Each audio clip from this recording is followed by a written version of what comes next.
No, it's not. He used to do that. Will the Senate please come to order? In lieu of a devotional, we will take a moment of silence.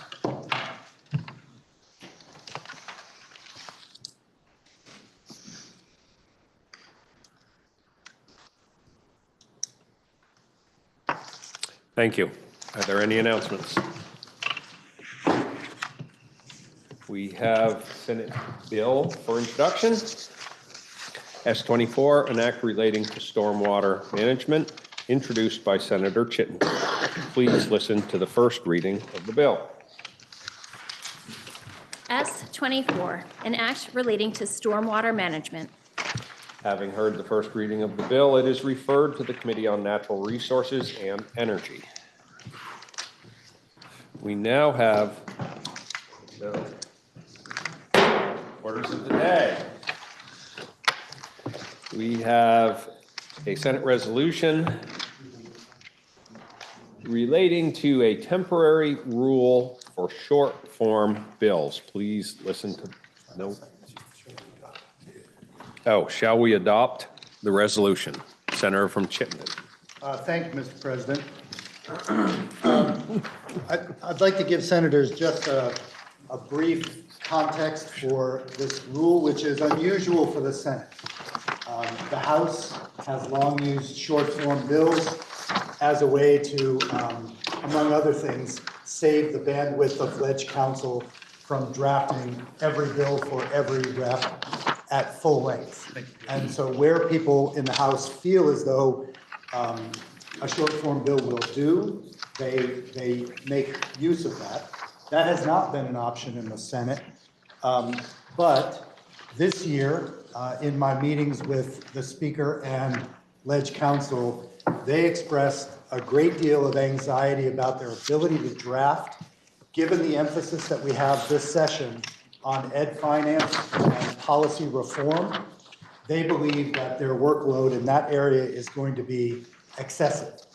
And so they asked us in the Senate, would we be willing to consider a temporary rule change that would allow a senator at their choosing to do a short form bill if they wanted.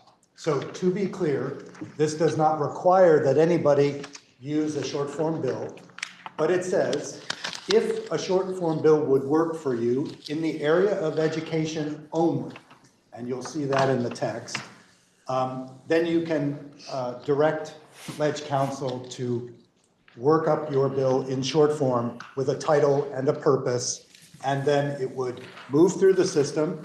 It would wind up on the wall of a committee. If the chair of the committee decided to go forward with it, they would then pull it off the wall and flesh it out. So again, this does not require a senator to use this. It also does not affect any area other than education, but we are trying to be sensitive to the work needs of ledge counsel in this particular policy space, this particular year. So you'll see the last line says this rule shall be in effect through May 1, 2025, at which point it goes away. And it's the secretary's feeling, which I share, that at that point we would go back to our no short form bill reality. With that, I'm happy to answer questions, Mr. President, but that is the basic idea.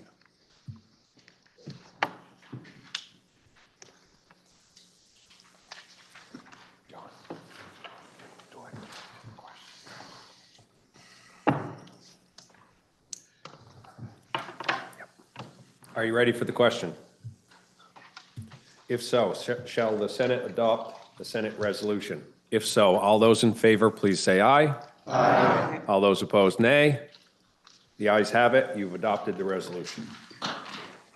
That completes the orders of the day. Do the announcements or do the...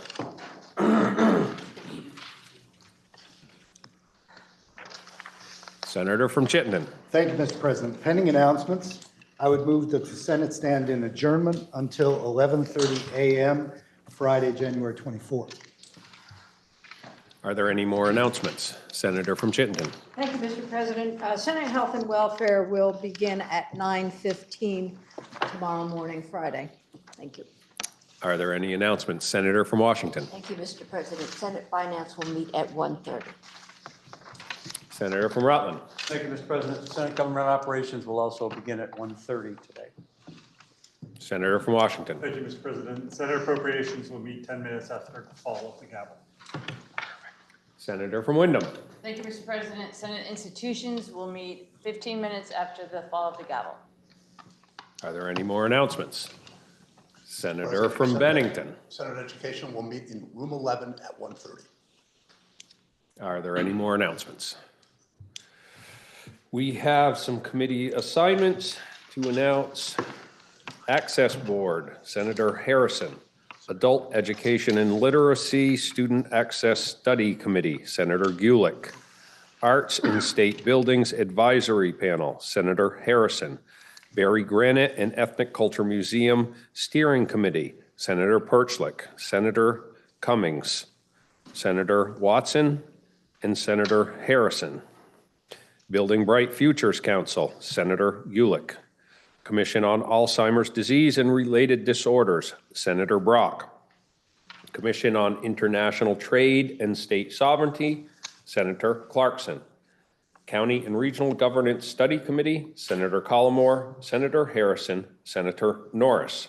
Emergency Board, Senator Perchlik. Green Mountain Care Board nominating.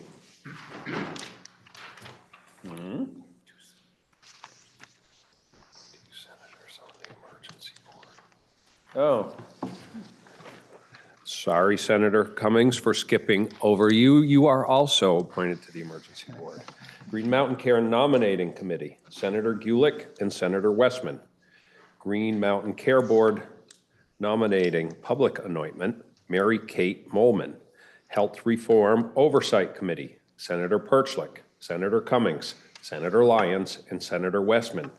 Joint Information Technology Oversight Committee, Senator Plunkett, Senator Brock, Senator Weeks. Joint Legislative Justice Oversight, Senator Lyons, Senator Norris, Senator Hashim, Senator Plunkett, and Senator Ram Hinsdale. Joint Transportation Oversight Committee, Senator Perchlik, Senator Cummings, Senator Westman. Judicial Retention Committee, Senator Hardy, Senator Collmore, Senator Gulick, Senator Williams. Opioid Settlement Advisory Committee, Senator Hardy. Excuse me. Public Transit Advisory Council, Senator Harrison. Vermont Economic Progress Council, Senator Harrison. Are there any other announcements? Seeing none, the senator from Chittenden has moved that we adjourn till 11:30, Friday, January 24th. Are you ready for the question? If those all in favor, please say aye. Aye. All those opposed, nay. The ayes have it. We've adjourned till 11:30, Friday, January